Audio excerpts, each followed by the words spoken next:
A historic week starting today on Capitol Hill as Republicans unite behind their tax reform bill to deliver it to the American people in time for Christmas. Yeah, Griff Jenkins is live in Washington this morning. Griff, it's starting to look like it's going to be a real thing. Where does it stand right now?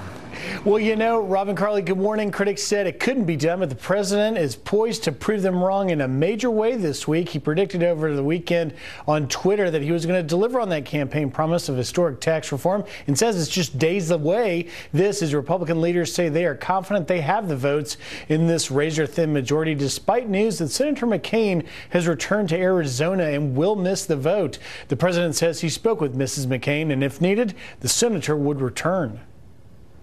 I did speak to Senator McCain, and I wish her well. I wish John well. They've headed back, but I understand he'll come if we ever needed his vote, which hopefully we won't. Meanwhile, Treasury Secretary Mnuchin took to the Sunday shows touting the benefits this brings the middle class and the simplification of the system. Over 90% of Americans are going to fill out taxes on that postcard or a virtual electronic postcard. This is about simplifying taxes and simplifying the business system. So there will always be people who complain that are losing tax breaks, but this is about making it simple for the American public. But they're going to have to do it without a single Democrat. Senator Bernie Sanders says this is just a tax cut for the wealthy. At the end of the day, what you had is people like Mr. Mnuchin, who himself is worth $300 or $400 million, the President of the United States, who is worth several $billion. What we are seeing here is a real massive attack on the middle class. So here's where we are. The voting could begin as early as tomorrow. The goal for the president's signature by Friday, guys. All right, Griff Jenkins live in Washington, D.C. Thanks, Griff.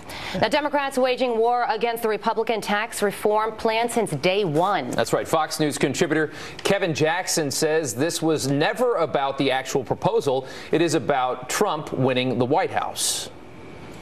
2 words, we won. You know, they passed Obamacare. Most of the nation hated it. You've seen the outcome. At least with Trump, you've got 1 year under your belt. And consumer confidence through the roof, unemployment at an all-time low. I mean, what can you look at and go, this guy doesn't make it happen? So when he proposes something, at the very least, you can say, I've got a year of success. Contrast that with Obama's first year, where he had lost 4 million jobs, unemployment through the roof, and on. Why would you follow that logic? So Trump has a proven track record, and believe me, those Rust Belt Democrats and all the people that supported him, they understand. Well, Democrats say they are voting no to this because it adds more than $1 trillion to the deficit and that too much of the cuts go to the wealthy instead of to the middle class. But the Trump administration maintains that families, most all families, will start seeing bigger paychecks come February.